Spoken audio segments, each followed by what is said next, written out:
పరిశుద్ధాత్మ కొరకు ప్రార్థన చేయండి అని వేడుకుంది.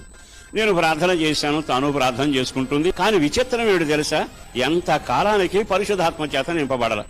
ఓ రోజు నన్ను కలిసి, అయ్యా నా లోపం ఏమిటో నాకు అర్థం కావట్లేదు, అందరు ఆత్మచేత నింపబడుతున్నారు, నాకే ఏమిటో ఆత్మ రావటం లేదు.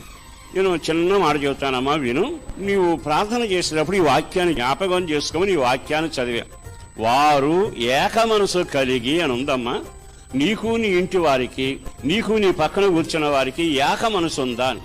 వెంటనే నాలుగు ఖర్చుకుని ఆగింది. ఏమైంది అన్న. నేను సమాధానకరమైన అనుభవంలో లేనండి అన్న. నువ్వు వెళ్ళి ఎవరితో సమాధానం లేవో నాకు అనవసరం, వెళ్ళి సమాధానపడు. అది సంఘమైనా కుటుంబమైనా మరో చోటైనా మీరు ఐక్యపడండి. ఐక్యత అంటే సాతానికి చోటు ఇవ్వకుండా మనం పటిష్టమైన గోడను కట్టుకోవడం.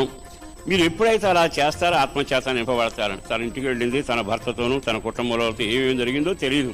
తర్వాత మరలా బుధవారం వచ్చి స్త్రీల సమాజంలో కూర్చుని ప్రార్థన చేసుకుందట.